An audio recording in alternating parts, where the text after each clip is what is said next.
So high বন্ধুরা, এখন বাজে বেলা 11:30টার মতো। চারিদিকে আকাশ মেঘলা হয়ে রয়েছে, হাওয়া দিচ্ছে, ওয়েদারটা বেশ ভালোই লাগছে। কিন্তু যখন বৃষ্টি হবে তখন আর ভালো লাগবে না। তো সকালের খাওয়া এখনও শুরু করিনি, তো খাবো, সমস্ত কিছু রেডি রেখেছি।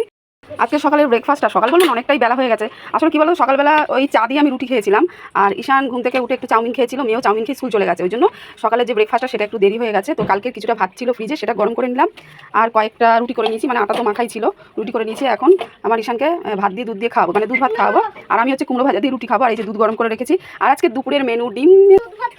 খাবি না? তাহলে কি খাবি? কুমড়ো ভাজা দিয়ে রুটি খাবি? হ্যাঁ আচ্ছা ঠিক আছে, দেখবো তুই কত খাস। সো এই হলো সকালের খাওয়া দাওয়া। আর দুপুরে রান্না বললাম তো, ডিম করবো, ডাল করবো, আর দেখি কিছু একটা ভেজে নেবো। বললো যে কুমড়ো ভাজা দিয়ে রুটি খাবে, কিন্তু না, আমি তো জানি ও খাবে না, তাই জোর করে যে দুধ ভাত খাওয়াচ্ছি মেয়েকে, ভালো লাগছে খেতে। নে নে নে, তাড়াতাড়ি তাড়াতাড়ি, ওই দেখ এক্ষুনি বৃষ্টি আসবে, তাড়াতাড়ি। আর দুবার আছে, আর দুবার আছে, আর দুবার আছে। হ্যাঁ সাপ, নে নে তাড়াতাড়ি নে, বস বস। সো বন্ধুরা, আজকের ব্লগটা এইটুখানি, টাটা।